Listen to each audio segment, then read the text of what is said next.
It looks like we will get a few pieces of good news on the injury front over these next couple of weeks. There's the likes of Viktor Gyokeres, Martin Ødegaard, Madueke, Kai Havertz, Gabriel Jesus is back in training. I'm missing one, Martinelli. That's the other one. I think there's a real hope over a lot of them to recover from their issues in the next couple of weeks. I think looking at a bit of some of the bigger ones in depth. So looking at Viktor Gyokeres, he's been out since he sustained that hamstring muscle problem against Burnley. The start of this month, start of November. Mhm. Uh, First of all, I think I read a report from John Cross in the Mirror last night saying that there's hope that he'll be back for the North London derby. Are you optimistic that that will be the case? Yeah, well, I mean, Arsenal are that's the hope. Whether I couldn't say for certain that is definitely going to happen or not. Obviously, there's a lot of sort of checks and tests to go through. It's going to be close. That Tottenham game will be 3 weeks from Burnley, and best case scenario, a hamstring is kind of 3 weeks if it's the very sort of lowest of sort of grades or issues. So it's going to be touch and go, but the hope is that he could well be involved. And you'd think as well with him, if he is involved, unlike a lot of the others, he's been playing fairly regularly until fairly recently as well. So he's not going to take as much time to get up to speed. If he's fit and he's ready, you think he starts. If Havertz is fit and ready, he's not going to start. You're not going to suddenly throw him into the start. But he's been out for so long. But Gyökeres doesn't really have that issue. And I don't think Gabriel Martinelli has that issue either. Although the way Leandro Trossard's playing, I'd be very surprised if Gabriel Martinelli started against Tottenham. So I think Gyökeres is the one when you look at the group. You'd think he would go straight into the starting lineup if he's fit. Martin Ødegaard will be an interesting one as well if he makes it, because we've seen Mikel has not been scared to throw Martin Ødegaard straight back into a starting lineup. We've seen it before when he's been out for a long, long time. He's just a player who Arteta clearly believes can handle it. So that will be an interesting one as well. I think Ødegaard's going to be away with Norway during this camp. Obviously not playing, but it's a big camp for Norway. He's the captain. It's a chance to qualify for the World Cup. So as he did for the last international break, he'll be over there with them. So he's not going to be doing any training for the next week or so. Whether that's a good sign or a bad sign, I don't really know. So we'll see what happens with it. But they are coming back. It's not going to be long, and the hope is we'll have. Madueke was close to Sunderland. He'll be back. I'm sure Madueke will be back for the Spurs game as well. So yeah, I think it's described as like the cavalry have come in. I think it was James McNicholas described it as that, which is a really good phrase that made me smile. It's been a long time. You go back to that Sunderland game and you're talking about the changes that Mikel could have made off the bench. Had some of these players been involved then, and you could have brought them on to really stretch Sunderland, it'd been absolutely fantastic. I don't see any way that equaliser's coming. So it's going to be massive to have them back and to be able to change things, rotate things, freshen things up on the bench with real quality. So it's going to be huge. Arsenal have done brilliantly to get to where they are without this lot.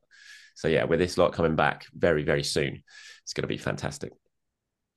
Certainly so, yeah. And for Gyökeres, it was really frustrating timing for him to get that injury because we were saying that first half against Burnley was easily the best half of football he's played in an Mm. Arsenal shirt so far. And I think, yes, his fitness record for Sporting and Coventry was pretty good before he joined Arsenal, but then players join Arsenal and straight away they're in the treatment room, so we can never read too much into that because Arsenal are Arsenal when it comes to injuries. But you were saying there about how he will most likely be back in the first 11 when he is fit again because it's not a very serious injury. He's been playing lots of minutes, like you said. So by that logic, might his return be the most important out of all the Arsenal injury returns?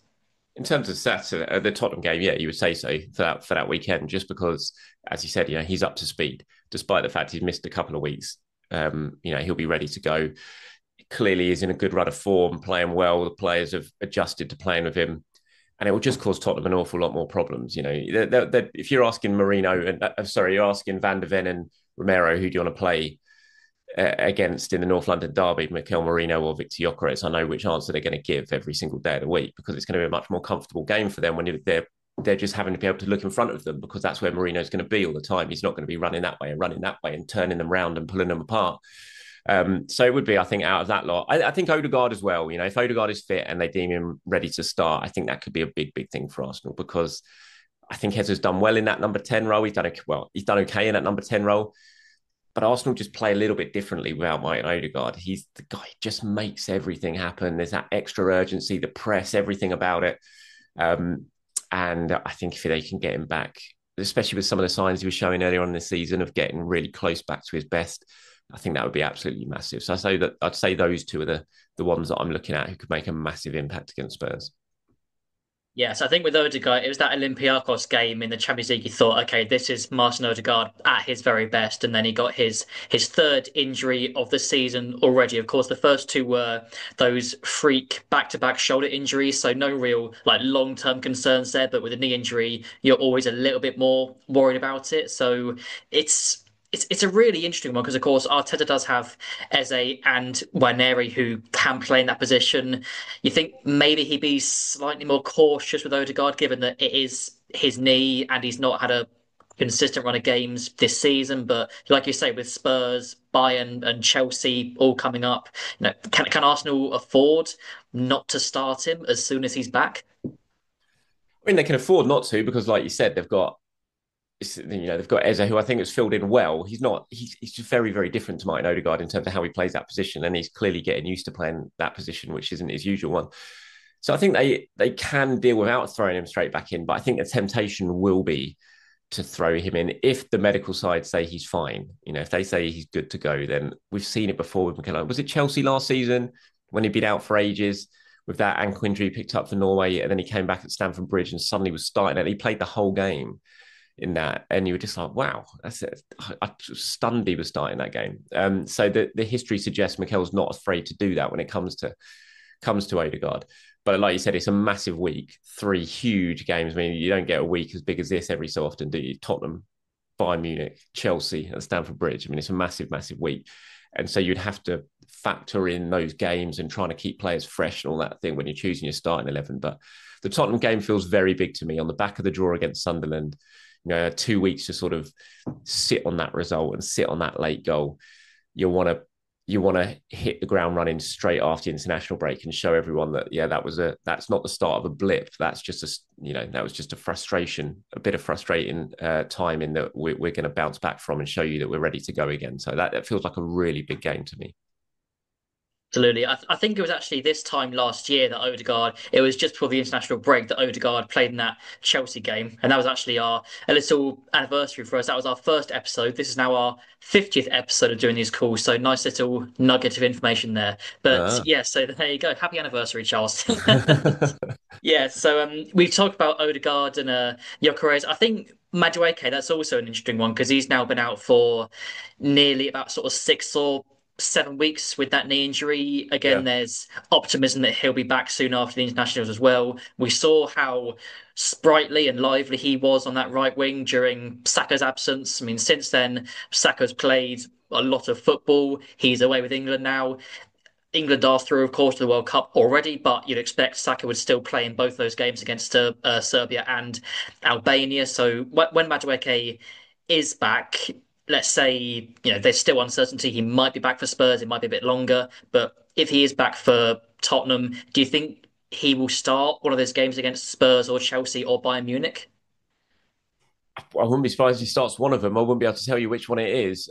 I'm really excited about Madueke coming back. He was really fun to watch when he broke into the team at the start of the season. And I'm also just really interested in terms of what Mikel's thinking is here, because this will be basically the first time we've had Saka, Madueke, Eze, potentially Martinelli and Trossard all fit together. What is the plan? How is he going to play them? Because Eze's been playing in the Odegaard role.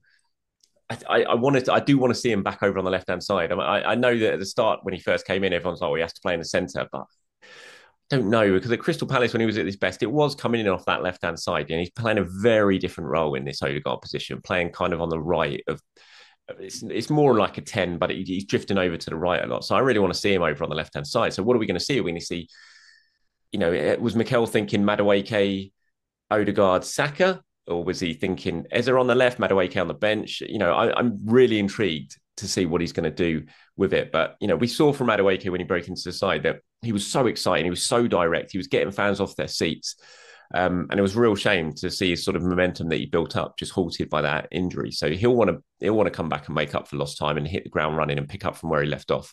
because he turned around that sort of fan feeling around him very, very quickly, hadn't he, in terms of the negativity around the transfer. And then suddenly it was like, wow, this guy's got something. He's exciting. And there was a very different feel around Madueke to when he signed, and he'll want to continue with that. So I'm really interested in terms of what he's going to do. There was earlier on in the season, he did play Madueke left and Saka right on one of the games, didn't he? I can't remember which one it was off the top of my head, but he did start that. It'll be interesting if he does that again at times, rather than just seeing Madueke as an out and out sort of cover for Saka.